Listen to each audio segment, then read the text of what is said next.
Okay, it looks like we've got a lot of our attendees signing in. Hello, everybody. Welcome to another fantastic Rocket Matter CLE webinar. I am your MC from the ether. I don't have my webcam on, I apologize. My name is Lisa Pansini. I'm the creative manager here at Rocket Matter, and we are excited to have Brett Burney with us today. I am going to say that Brett Burney is one of the speakers that we had. If you attended Rocket Aid back in April, he basically did a shortened version of this, and we thought that it was just so important and so in tuned with the times and what's going on right now that we decided to bring him back for a full hour. And you also get some more CLE credit for this. And so if you're not familiar with who Brett is, he's a well-known e-discovery consultant in the legal community. We worked with him all the time, and we're excited to work with him again. He is very active in the Mac using community. So for all of you iPhone, iPad, Mac users out there, you're gonna love this presentation. Even if you're not, Windows users are also welcome. But, Brett also speaks and has authored books or has authored a lot of, a lot of stuff on legal technology, and he's all over the place. So I'm going to welcome Brett, but before we do that, I just want to, make you guys aware of some housekeeping rules. This webinar is going to be recorded. So if you miss anything, you are going to receive the recording tomorrow afternoon via your email. So, keep your eye on your inbox. We will save time at the end for Q&A. So during the session, if you look at the bottom of your screen or on the side, depending on how your setup is, there's a button that says Q&A, and you're going to be able to ask questions in that box, and we will save some time at the end. Also, if somebody can actually use the Q&A session to let me know that you could see and hear, you should be seeing on your screen securing your mobility. If somebody would just type in a question, let me know that you can see in the chat. Okay, perfect. Excellent. Thank you also very much. All right. So without further ado, I am going to pass things over to Brett, and let's get started. Brett, thank you so much for being here. Oh, thank you, Lisa. This is wonderful. It's an honor to be working with you guys at Rocket Matter again. And thank you, everyone, for taking some time out of your crazy busy day to join us here today and to learn a little bit about some of the tips and recommendations that I've been giving to a lot of legal professionals and lawyers over the last several years, but most certainly over the last several months, as we have all been working remotely on this. So thank you again for joining. So I wanted to start off today telling all of you a brief little story that involves Wildwater Kingdom. And as you can see, Wildwater Kingdom is Northeast Ohio's premier water park, or it used to be. Unfortunately, it went out of business not too long ago, pre-COVID actually. But Wildwater Kingdom was a place that my family and I went to quite a bit. Several years ago, we went to Wildwater Kingdom for the day. It was lovely. We had a wonderful time. And toward the end of the day, we were done, right? We'd gone into the wave pool. We'd done several slides, and we wanted to do one more thing together as a family before we left the water park for the day. So we went to actually this slide, the water slide that you see on the screen right here. This was the slide we wanted to do was that orange one right there in the middle that you can see. So it was great. We're like, okay, one more slide. Let's all get together. We put our towels over on a chair, a deck chair, and ran up here, went to the slide, had a great time, got out, and we're like, okay, today we're done. It was lovely. So we walk over to this chair in our little beach bag where we had stuffed in our towels, and I actually had put in my little money clip. I had some cash to buy snow cones and stuff, and my wife had put her iPhone in our bag. So we pick it up, dry off everything, and I try to find my money clip, and it's not there. And my wife tries to find her iPhone, just to check in, see what time it is, and we can't find it. Now, I don't know, some of you probably have had sort of that gut feeling, right? When you realize, wait a minute, something is not right here. That's exactly what we had this day. We were kind of a little terrified or panicked, although this will give you a little bit of an insight into my nerd brain. There was just a little hint of excitement in my mind because I knew that we had the ability to track a lost or stolen phone. And that's exactly what we did. I ran over to the office of Wildwater Kingdom, and there was this young lady in the sitting behind a little counter, and I explained to her what happened. And I said, hey, can I just use that computer right behind you there? I just want to log into my iCloud account, and I want to see if my wife's iPhone has left the water park, because, you know, maybe we could stop it before it leaves. Someone has taken my wife's iPhone. Well, the computer was locked down. I couldn't access it on the computer, but there was a young man, a young employee there, who offered me his iPhone and said, well, if you can log in with your wife's iCloud account, maybe you can track the phone that way. And I did. I was able to log into his iPhone with my wife's iCloud account, but unfortunately the phone was gone, at least from the water park. We couldn't find it anywhere. So we ended up filing a report with the local police department and went home. But I knew going home, I had an opportunity then that I was going to attempt to track my wife's iPhone to see if we could recover it. Well, we finally get home, and I jump onto a computer and I go to iCloud.com. Here's a screenshot from that day. This is my wife's phone. She calls it the mobile mommy.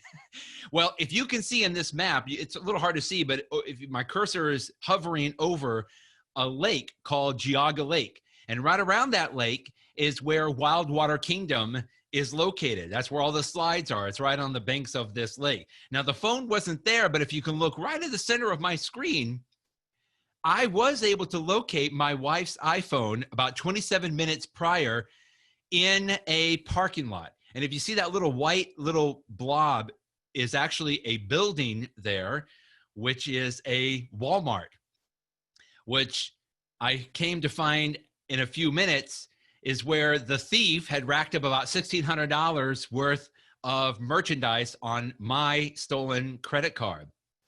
Well, that was 27 minutes before I checked, and I kept checking and kept refreshing and trying to find where this iPhone was located, and I couldn't until it pinged me when it was sitting in the parking lot of a Dunkin' Donuts. Now, you can meet Lisa Camiolo. Unfortunately, Mrs. Camiolo attempted to use my credit card at a CVS pharmacy, and bless the person behind the counter, they saw that the driver's license, which was my driver's license, that she was attempting to use didn't look quite the same as what she looks like there. By the way, you can see in her mugshot that she's still wearing her swimsuit from Wildwater Kingdom. But this CVS pharmacy had called the local police department and said, I think this is a little suspicious. They stopped Ms. Camiolo in the Dunkin' Donuts parking lot. I saw that the phone was located there, jumped in my car, zipped down about 12-minute drive away, and walked up to the police officers at the Dunkin' Donuts parking lot. And I saw on the hood of this police cruiser were several iPhones. You can see we were not the only victims that day. She had stolen other iPhones as well. And I had walked up to the police officer and said, I think that's my wife's iPhone. And they were like, well, can you prove it? And I was able to open the iPhone with a passcode. In fact, my wife didn't have a passcode on her phone, but when I was at Wildwater Kingdom, I was able to say, put a passcode on this. So I knew exactly how to unlock the phone. Now, that had a happy ending, right? But it was for the very fact that I was able to track that phone. And the reason I like to tell this story is to just set everybody's expectation to the idea that it is going to happen to you if it hasn't already. You are going to lose your phone. You are going to misplace your phone. You're going to have your phone stolen. It will happen to you. And the question is when it will happen, not if. It will happen to you at some point. Not the least of which is because the vast majority of you, almost 100% of you, of course, have a mobile device. We are all working in a mobile world these days, and the expectation is that we will have access to our information from wherever we are. Now, the vast majority of you that have a mobile device are using an iPhone, at least from the mobile phone side. This is my good friend, Jeff Richardson at iPhoneJD.com, a great blog if you wanted to follow. But he always looks at the ABA Tech Survey every year.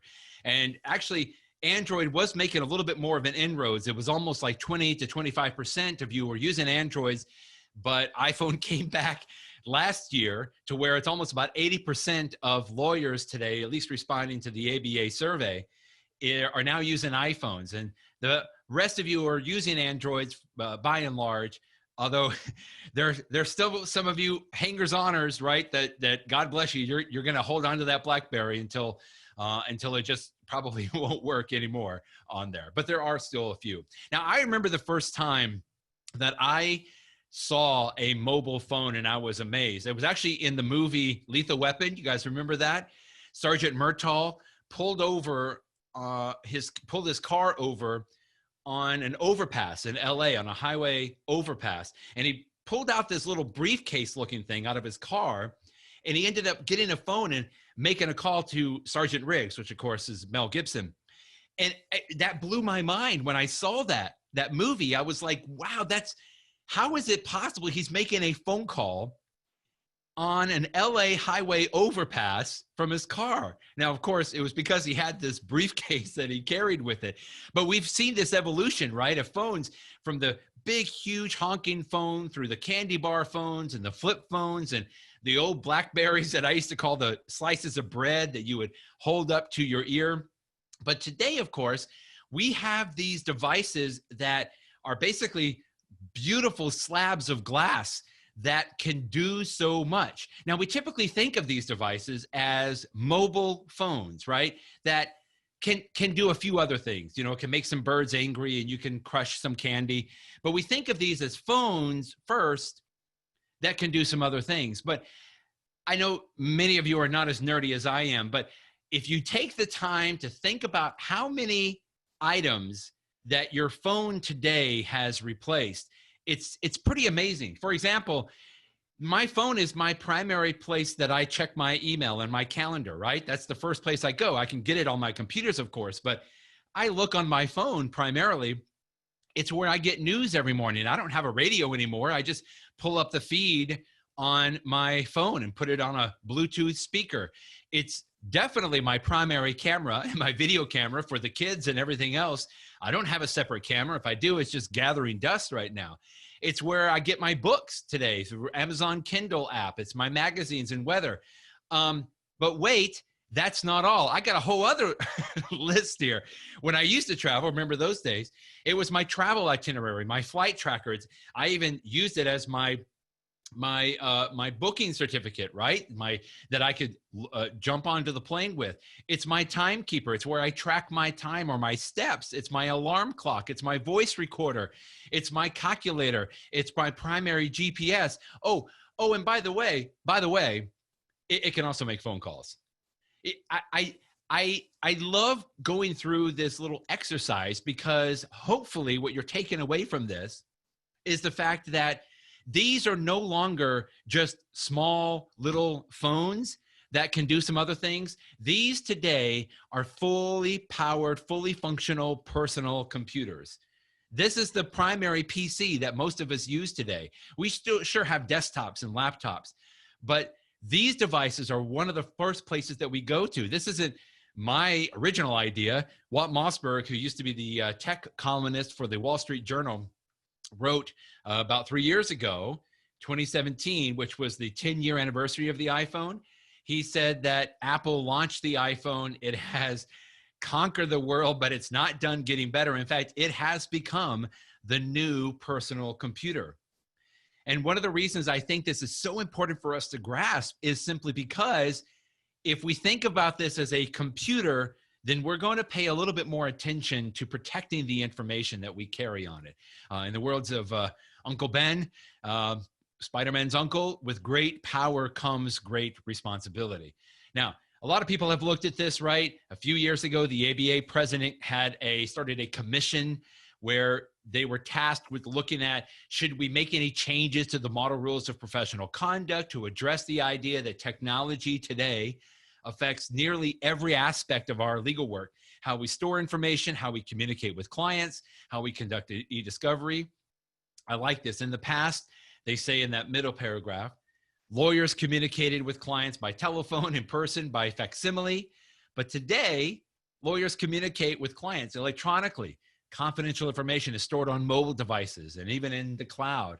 And so obviously this commission did determine that there needed to be some changes to the model rules of professional conduct, basically just to emphasize that it is part of a lawyer's general ethical duty to remain competent in a digital age. And one of the things that they focused on was really just having an understanding of where technology plays a role. Now, the change came in Rule 1.1, which we're all familiar with, right? This is Ethics 101. It is our general duty of competence. A lawyer should provide competent representation. That means you have to have the legal knowledge, the skill to represent somebody. Now, there was no change to the actual rule, but the change came in comment 8 to Rule 1.1. Now, the first part of the rule stayed the same. To maintain the requisite knowledge and skill, a lawyer should keep abreast of changes in the law and its practice. Stayed the same there. We've been under that rubric for a long time, mainly because that is why we have to have CLE, right? We have to keep up on any changes that happens in the law. And really, this has always been viewed as a substantive requirement, if that makes sense, right? In other words, if you do real estate law, and if there's a change in the law that applies to real estate, then you need to know about the change in the law, or probate law, or construction law, or bankruptcy, whatever the case may be. If there's new cases that come out and rulings that come out or changes to the regulations, you need to be aware of that. But the addition here from the commission, ABA commission, was you also need to keep abreast of the benefits and risks associated with relevant technology. That means the technology that you use in your practice, which means all of you.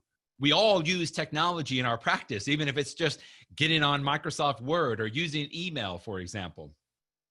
Now, some have always told me, well, that's great, you know, from the model rules, but hey, I really only care about the state in which I'm licensed. Well, we're about up to 38 states, I believe, right now that have adopted this idea of a general duty of competence. This is Bob Ambroggi's website, Law Sites. It's a blog that he writes and covers this. His original blog post was in March 2015, where 13 states adopted this language. And you can see over the years, he's had to modify the title of this blog post to reflect the idea that more and more states are adopting this same requirement, including Michigan and Georgia, I think, were some of the last ones over the last year. And pretty much, by and large, most of these states have adopted the exact same language. Here's Pennsylvania, including the benefits and risks associated with relevant technology. Here in my state, where I'm based out of, is Ohio. We added the same language. Even West Virginia, I love my West Virginia folks. In fact, I just did a webinar for the State Bar Association there last week.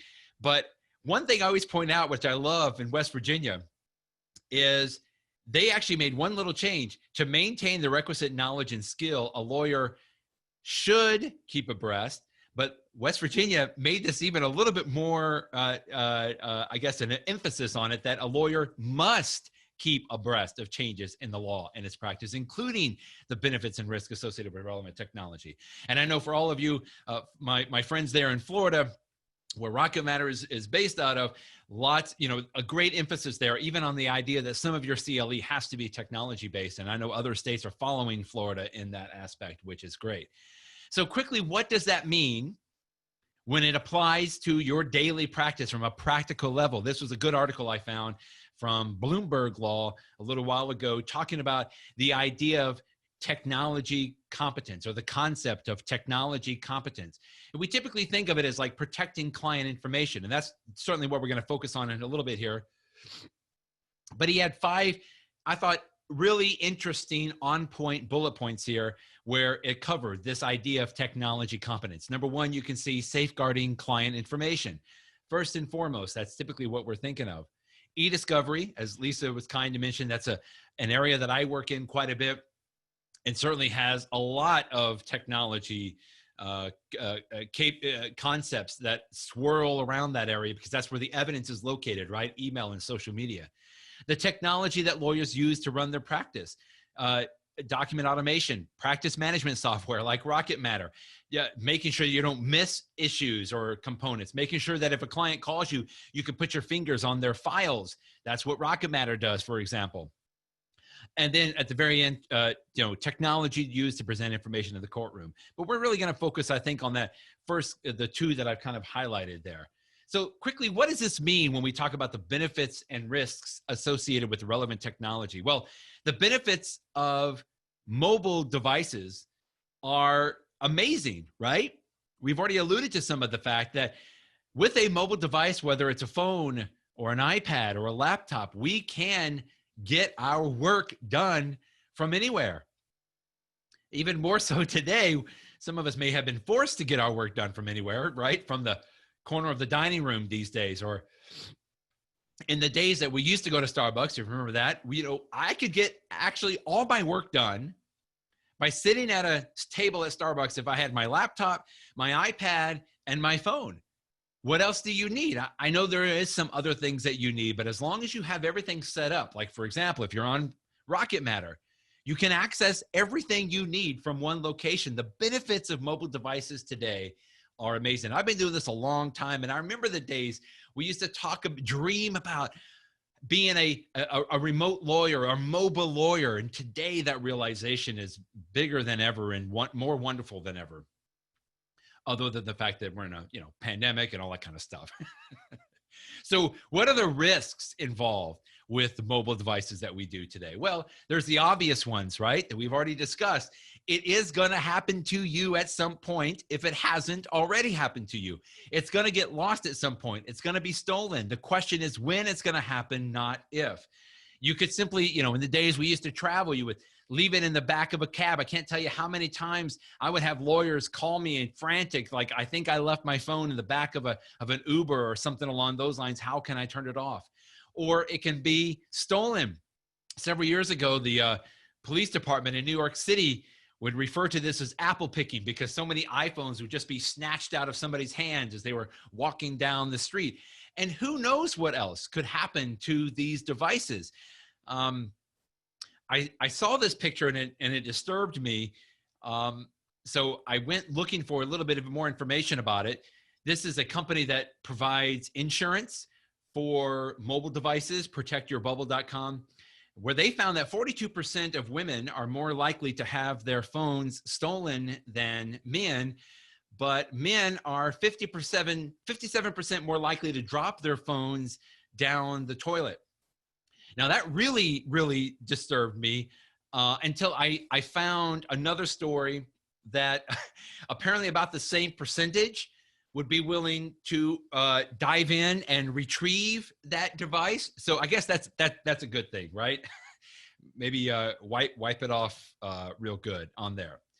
But the risk that comes with that, regardless of whether it's stolen, it's lost, it's left somewhere, it's misplaced, what are the risks involved here?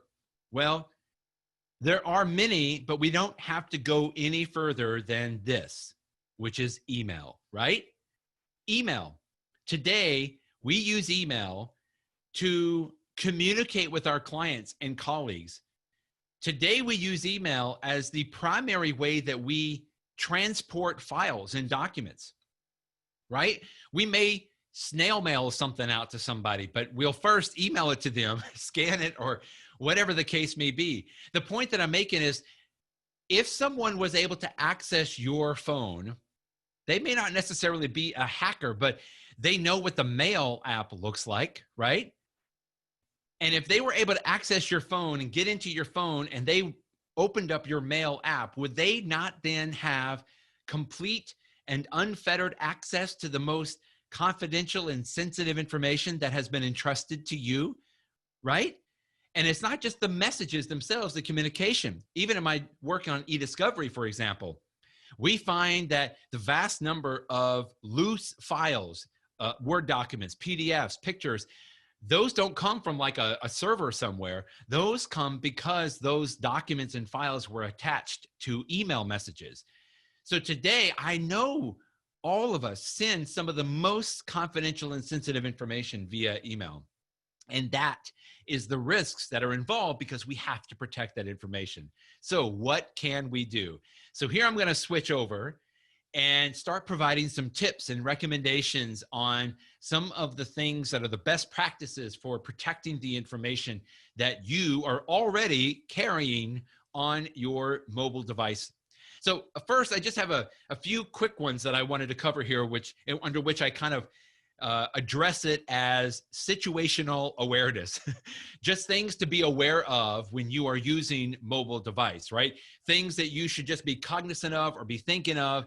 Doesn't mean you have to be perfect about this, but they are certainly things that you should just be competent in and comfortable with. And number one is Wi-Fi.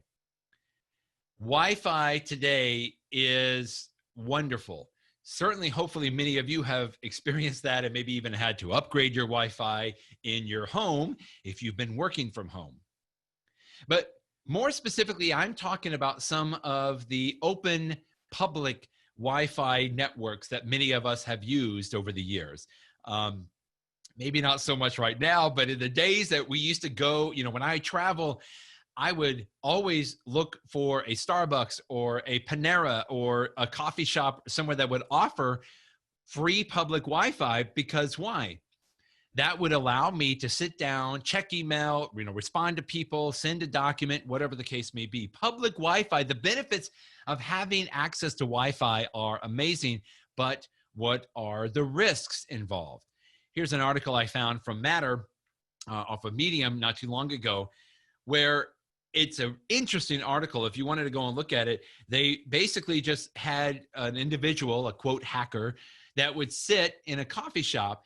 And as all the people were coming in and out of the coffee shop, they would connect to the public Wi-Fi, the public open Wi-Fi, with their phones, with their laptops, with their iPads. And because this information was basically just going back and forth between those devices and the router, the Wi-Fi router, this individual was able to what we call sniff the data packets out of the air. He had a program on his computer that he would just basically see all these little packets of data going through the air on this open public wireless hotspot. And he was able to ascertain all kinds of information from there. Now, I always caution folks that, they think, well, first of all, no one really cares about the information that I have on my computer. No one's really going to be looking at that. Well, that may be true. I mean, I think you're significant, but sometimes you may not think so. The point is that there are more and more stories today that where, quote, hackers or folks with malicious intent know, A, that you as a lawyer have always confidential information. And number two, you probably aren't that good at security. So this is like easy pickings a lot of times. And the point is don't let them take advantage of that. So inside something like this in this Wi-Fi, it's not also going to be just somebody that's like sitting over in the corner and they've got a hoodie on, right? And they're sitting in a dark corner. It's not like that all the time. This could be anywhere, just sitting, because these packets of information are floating through the air.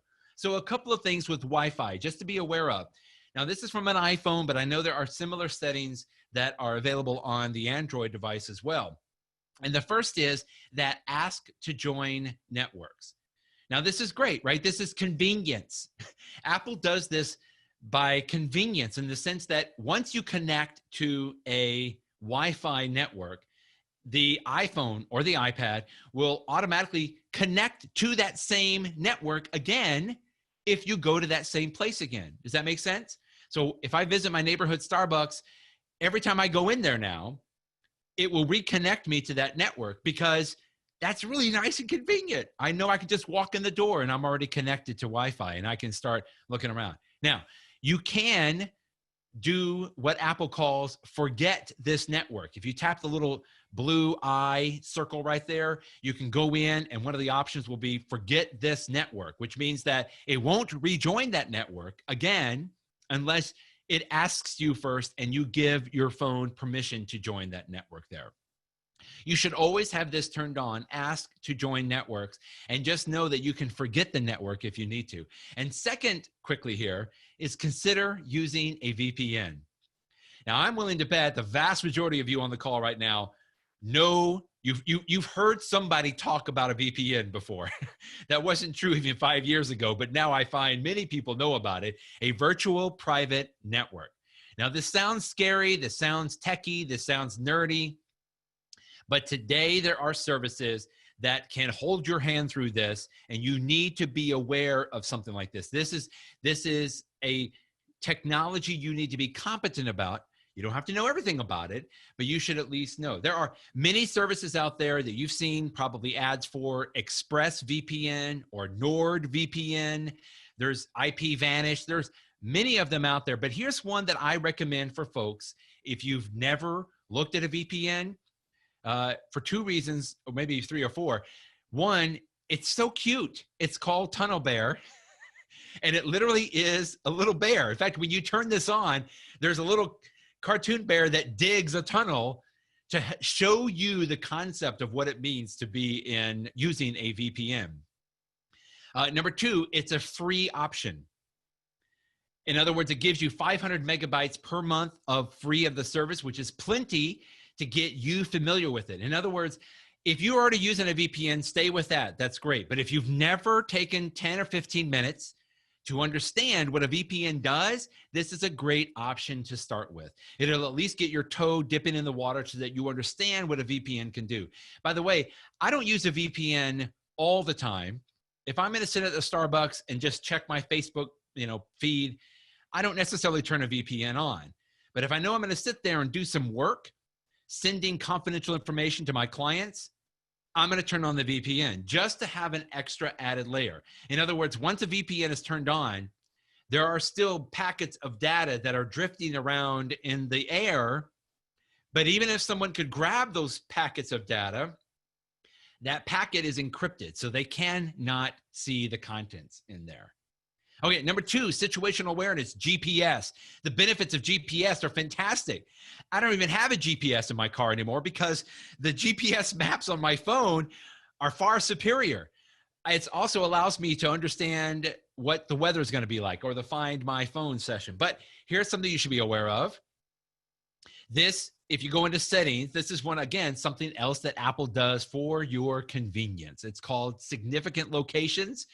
I love doing this in a live room because everybody inevitably will go through and try this on their phone right now, and you just hear like collective gasps around the room. If you go into your settings under privacy, location services, system services, and significant locations, it will basically give you a list of all of the recent locations where you've been. You can see I'm based in Ohio, so I'd gone down to Kentucky, came back. Not really sure why Arkansas is in there. I don't think that I jumped back and forth between Arkansas. But anyway, the idea that you can see, this is from about a year ago, it just shows you the different locations where I was. Some people think this is scary, Big Brother. Apple will try to obviously kind of spin it to the idea like this is great because this gives you the idea for your photos and your, to tell you where you took a photo, that kind of a stuff. But you should be aware of this, right? If it's not something you're comfortable with, then you might consider turning that off. And lastly, under situational awareness, I want to just always encourage folks, please keep your devices updated. Now, there's two things here I'm talking about, right? One is the update the iOS. This is on the iPhone and, of course, any mobile phone. But some people don't like to update to the most recent version. For example, we're going to have iOS 14 coming out here probably in the next 2 or 3 months. Now, you don't have to go to iOS 14. I understand some people want to hold back, and make sure that everything's good and copacetic before they jump on it. So wait till 14.1. That's fine. But you should be aware of it because there are always significant updates and security patches and fixes inside these updates.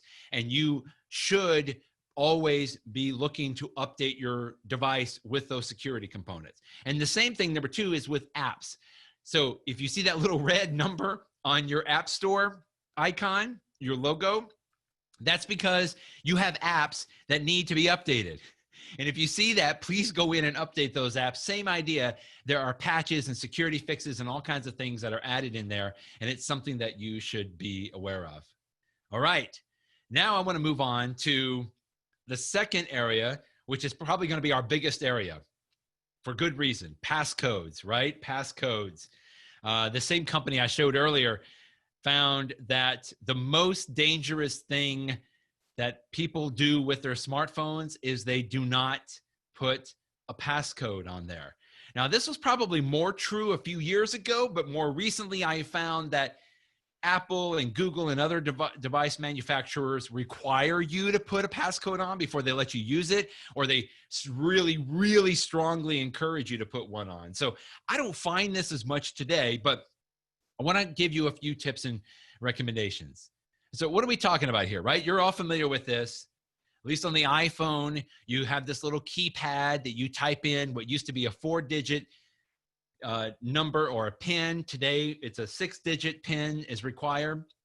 On the Android devices, I think they still do this, but at some point, instead of tapping in a number, you could actually have a little pattern set on there. You can see that's what's, this little pattern is recorded. And I always find that interesting because I would see stories all the time where people would use a pattern and they would get hacked. Their phone would get hacked.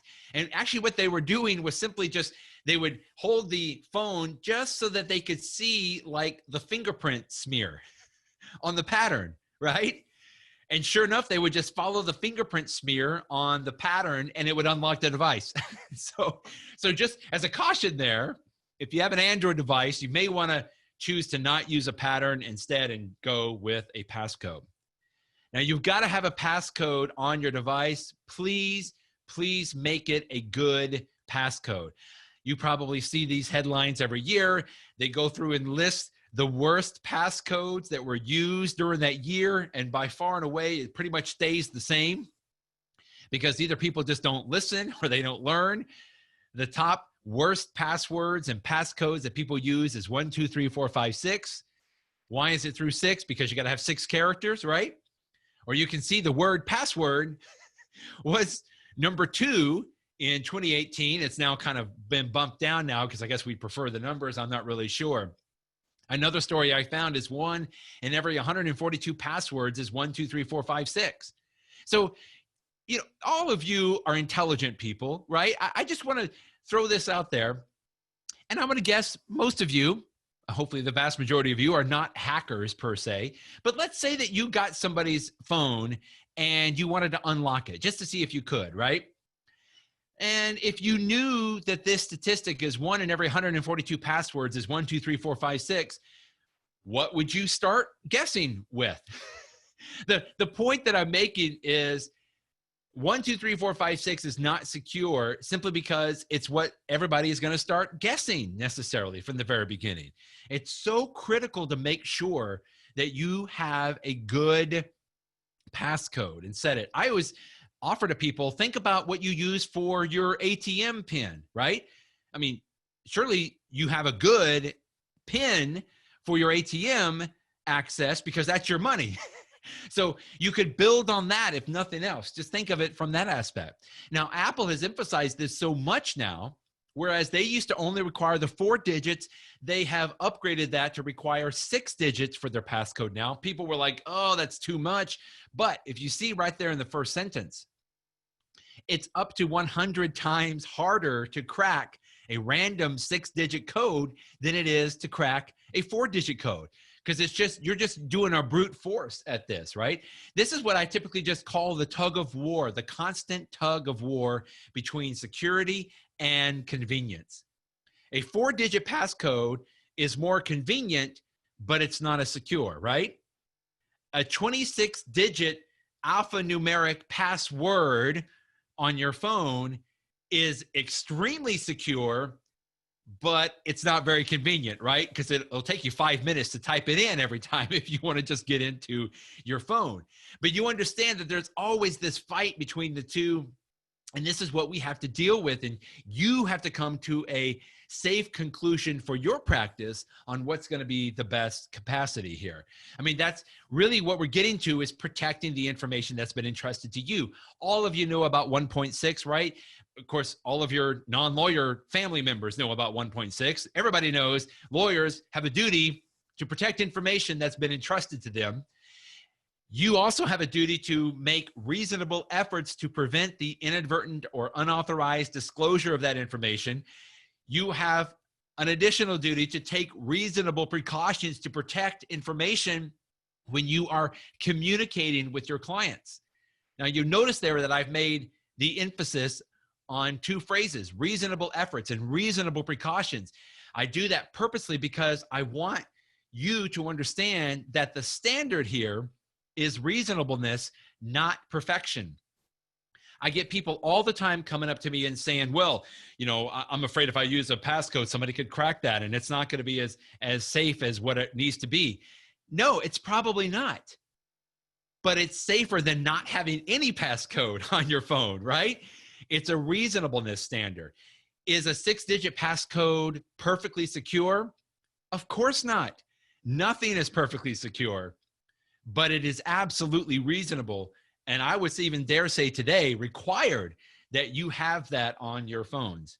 Now, Apple has made this even a little bit easier because we used to just have the passcode and the passcode alone, but thank goodness Apple has helped us accept this even maybe a little bit more with Touch ID, for example. You guys remember that? Some of you may still have that on your phone or your iPad. This is wonderful. So now instead of having to tap in a passcode every time, you just simply use your fingerprint to access the information on your device. But here's the kicker. People always think, well, that's great. I don't have to worry about a passcode anymore. Yes, you do. In fact, you cannot enable Touch ID or even Face ID today unless you have a passcode. So I think all of you probably know this already, but you have to set up a passcode first before you can set up Touch ID or Face ID. In other words, that's almost like a fallback. Or I think of it this way: the passcode is the base level security, and a Touch ID or Face ID is like an additional layer on top of that. You have to have a fallback for that passcode on there. Now, another setting I want to point out here at the bottom of the Touch ID section in your settings is something that sounds very, very scary, and it's called erase data. I have to use that voice when I say it because it's so scary. Erase data. And you can see right underneath there it says erase all data on this iPad after 10 failed passcode attempts. Now, I'm going to come back to that in just a moment, but first, let me focus on that second sentence underneath it quickly.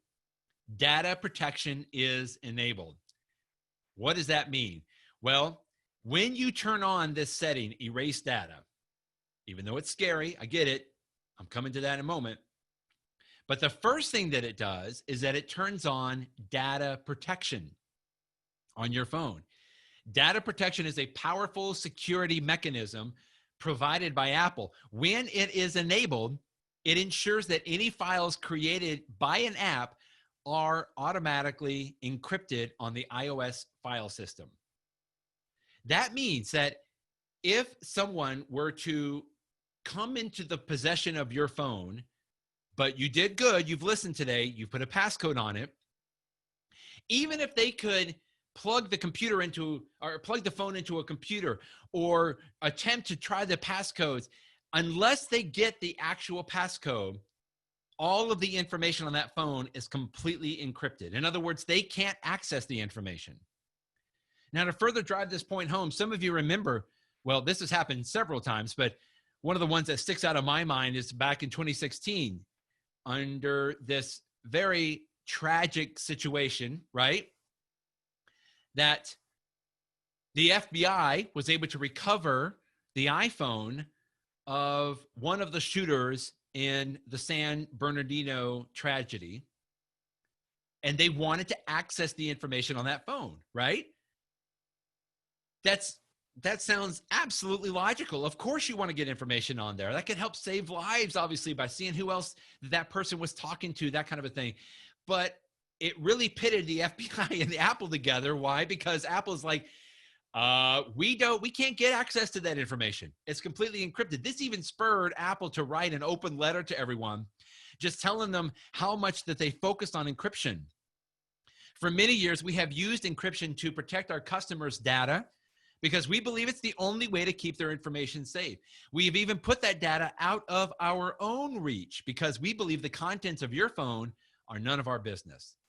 Now, let's just put the politics aside for a moment, because I know this is a heated topic, but putting the politics aside, the point to take away from this is when you enable the erase data component on there, it encrypts the information on your phone. So even if somebody can get access to your phone, they can't get access to the data unless they have the passcode on there.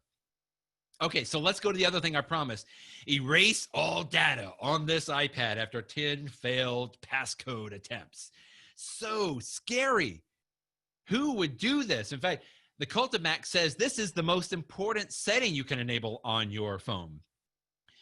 This is a setting that will erase everything on your phone, resetting it to its factory state if you input the passcode wrong 10 times.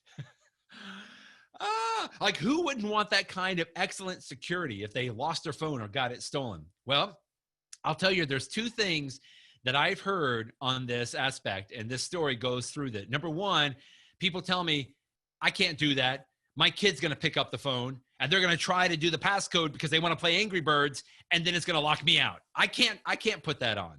That's number one. I hear that. First, they want to protect it from their kids. The second reason people don't do it is they want to protect it from themselves, right? People tell me, I'm so scared I'm going to forget my passcode. Okay, so here's two things quickly just so you know. Number one, you're not going to forget your passcode. Yeah, you may forget it once or twice, but the third or fourth time, you're going to be just fine on that. You're going to get it. I've never seen anybody completely forget it. And if you do, you've got bigger problems probably. But number two, the other thing is not all of the attempts are equal, right? After 5 attempts at the passcode, the iPhone jumps into a 1-minute lockout before you can try it again. Does that make sense? In fact, the story says here, that might be enough to put your kids off right there, right? They'll just put it down and go do something else. After 6 attempts at a failed passcode, there is a 5-minute lockout. And each subsequent lockout gets longer, that literally if you sat there and tried 10 times to put in a wrong passcode, it would take you 3.5 hours. Now, if someone is going to sit there 3.5 hours and try the passcode, again, you may have some bigger problems you need to worry about, but most people are not going to sit there. So there are plenty of protections in place. Put on the erase data on there, and that is just going to enable some additional security on that. Now, I've already mentioned the fact we have Face ID, right? That's even a little bit better and easier than Touch ID. This is great. It's amazing what this can do, and it's so quickly, although today I get perturbed because I'm wearing a face mask and I have to type in my passcode all the time. But okay, that's the new norm. That's fine. Turn on the same settings with erase data. I tell you, the only thing quickly last thing on the passcodes here is people tell me, I don't want to do the Touch ID or the Face ID because, and believe me, I've heard some of the strangest stories that people have concocted here. People tell me that somebody's going to cut off their finger and use that to open the phone, or somebody's going to, hold them up and, put them in a headlock and force them to look at their phone so that they can open it with their Face ID on there. I know I'm laughing at it, but I lay awake sometimes at night and think about the same thing. So here's a couple of quick things just to keep in mind. Number one, Apple's already thought about this. If you haven't unlocked your phone in 2 days, it's not going to unlock. You'd have to re-put in the passcode. After 5 unsuccessful attempts, you have to put in the passcode again. If you turn the phone off, you have to put in the passcode again. Your Touch ID or Face ID won't work. You can temporarily turn off Face ID or Touch ID by doing one simple thing, and that is you simply just hold the buttons on both sides of your phone, right? The button on the right side and the button on the left side, doesn't matter which button. And after 2 seconds, it comes up with this screen. I know you can't see it, but the top option is turn off or medical ID, which is great, or call emergency services. But now I can't get into this phone unless I type in my Touch ID. So if you're ever in a situation where you're nervous about it, just simply hold the 2 buttons on the side of your phone for 2 seconds, and it'll temporarily turn off your Face ID or your Touch ID on there. All right. Oh, one last thing. I can't get away from this. It's so important. Auto lock, another nifty setting. Just go into your settings and go to your display and brightness. And at the very bottom, there is an option called auto lock. And basically what this means is this is how long your phone will sit on a table open, unlocked, before it locks itself back again. I would not go more than 2 minutes. I would probably put it at 1 minute or 30 seconds so that if you set it down on a table or a desk or somewhere, it'll automatically lock itself again for you. All right, passcodes. It's the minimum of a reasonable effort you can use to protect confidential information on your phone, and just make sure that it's a good one. By the way, can't get away from passwords without at least quickly mentioning password managers. You've got time now. If you've never looked at a password manager, these are the first two that I typically recommend. There's a lot of other good ones out there. If you've never done a password manager, today is the day to at least think about it. LastPass.com is a great starter. My favorite is 1Password. What's great about these services is that they sync between your Windows computers, Mac computers, Android devices, iOS devices, everywhere. Password management. If you want to know a little bit more, here's my site, appsandlaw.com. And I did a podcast a couple of years ago with Jeff Richardson from iPhone JD. He's an attorney down in New Orleans, but he does a great job of explaining how he uses 1Password in all aspects of his life, personal, private, professional, etc. Okay, quickly. Second thing, backup. Being too busy to worry about backup is like being too busy driving a car to put on a seatbelt. You got to have the backups today. What's great about an iPad or an iPhone is that part of your free access to the iCloud services means you get access to iCloud Backups. And what's wonderful about this is that when your phone gets lost or stolen and you've got to get a replacement phone, you can simply just restore all of your information from your iCloud backup back onto the new phone. That's wonderful to have. Now, the iCloud backup is free. You get about 5 gigabytes for free. You can pay for a little bit more if you need that on there. But as long as I do this every night, I simply just plug in my iPhone, make sure it's connected to Wi-Fi, and then lock the screen. If all 3 of those things happen every night, my phone backs itself up to iCloud every single night, which is great. That's a peace of mind on there. You can never have too many backups. In fact, let me just say in time, here's the next screen I want to go to. In addition to the iCloud backup, you can also create a local backup. Now, you use this with the iTunes software. So you simply just plug your iPad or your iPhone into your computer using the USB cord that came with it. It's the same cord that you use to charge your devices. But if you plug it into your computer, the iTunes software will pop up on a Windows computer, or it's a little bit different on a Mac computer. But you can just click backup now, and it'll create a local backup of your phone so that you have an iCloud backup and you have a manual local backup, which is great. And if you're interested in this, no matter whether you use Windows or a Mac, here's another great piece of software that I just reviewed not too long ago called iMazing. This is only for iPhones, but it will do all kinds of things like be able to let you move files back and forth between your computer and your iOS devices, create backups, and even more importantly, from an e-discovery standpoint, it will also allow you to capture, collect, and preserve text messages off of those phones. You can go to my site, appsandlaw.com, and I have a video on there that shows you about it so you can walk through all that kind of information. So for a backup, cloud-based and manual backups, important to have both. It allows you to restore your data when necessary. And lastly here, to wrap it up, Lisa, the Find My iPhone. We're coming back full circle from the very beginning where we were. Most of you are familiar with this. I think Apple has done a very good job of expanding these services. It's now just generally called Find My. It used to be Find My iPhone, but now Find My can be applied to iPads, iPhones, Mac computers, AirPods, Apple Watches, Apple TVs. You can locate anything basically on a map. And one of the reasons why is because all of these devices today have GPS radios built in. Right? So you can turn off location services on these devices, but then you don't get the benefits of being able to check your weather, right? Or be able to pull up what new restaurants or check the maps. Location services by default are typically turned on, and it's good. You can put some restrictions on there. But what's wonderful about this is that when it happens, when you lose your device, it gets stolen, you can go then to iCloud.com, log in with your account, and you can see your devices on a map.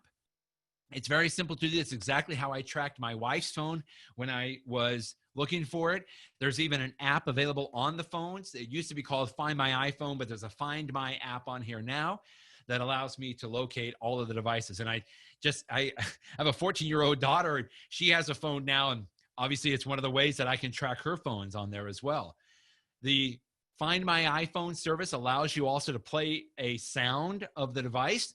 This was great. A few years ago, I was in Manhattan giving a presentation to a room full of attorneys, and just a few blocks away, apparently this was happening in a handbag store. A thief ran in, grabbed a lady's iPhone, and ran out. Couldn't find it. The officers were trying to find this phone. One of the officers thought, well, wait a minute, I've got an iPhone. I'll log in with the victim's iCloud account. And they were able to track the phone, the stolen phone, about 2 blocks over, and you can see about 8 blocks down. And they were looking, and they found, like, okay, this is where the phone is. I don't see, where is it?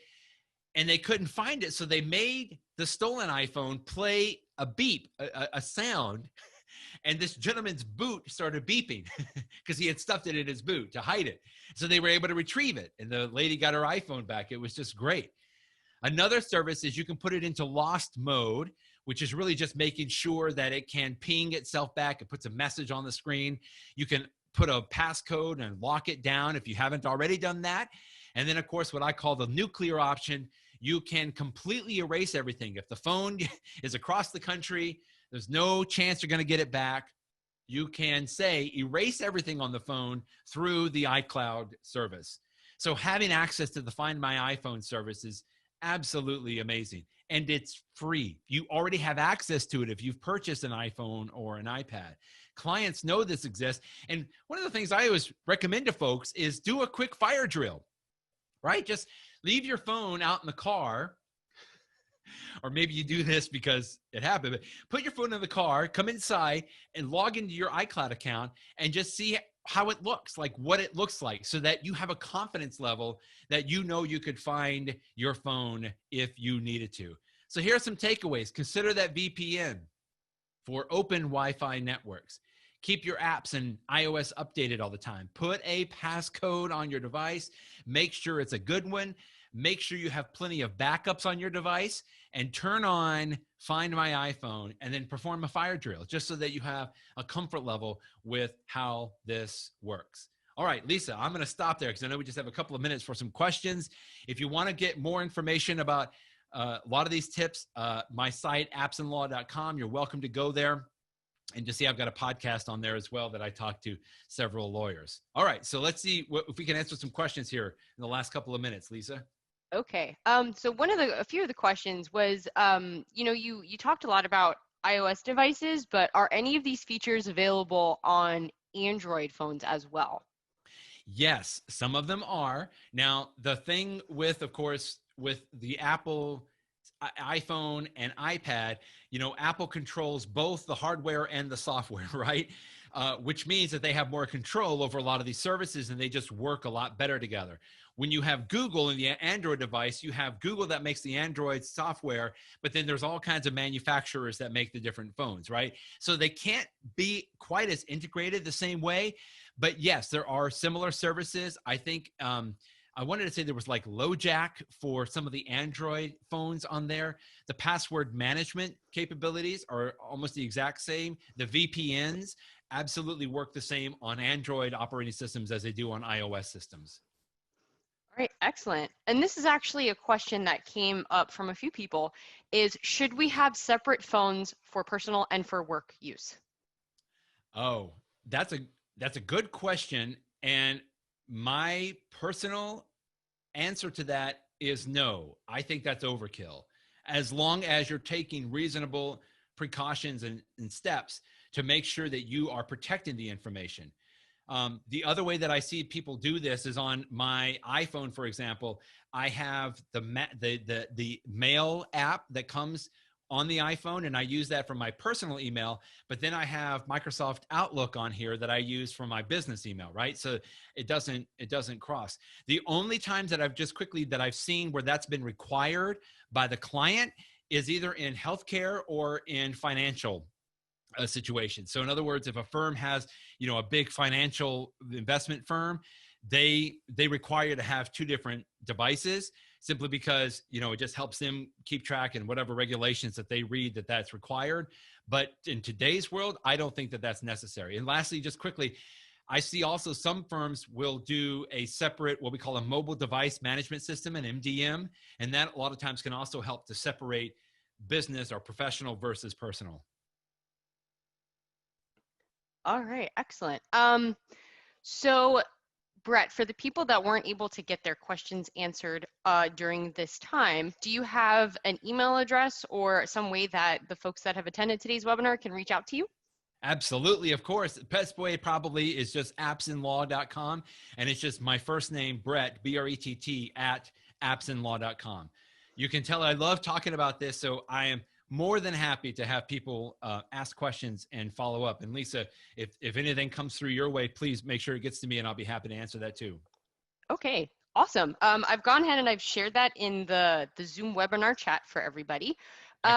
Just so you know, I'm also going to, in the chat, I am going to put the Florida Bar course number, which everybody is very excited to receive.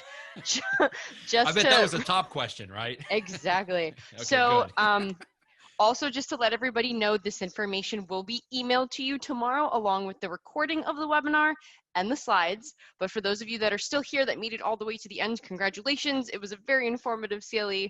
The webinar has been approved by the Florida Bar for an hour of general, an hour of ethics, and an hour of technology, and the course number is 4078. I have posted that in the webinar chat. Again, it is course number 4078. Thank you all so much for attending today. And Brett, thank you so much for being here. I know that I learned a lot, and I'm sure that everybody else did as well. Thank you, Lisa. All right, thank you. And everybody else, please enjoy your day.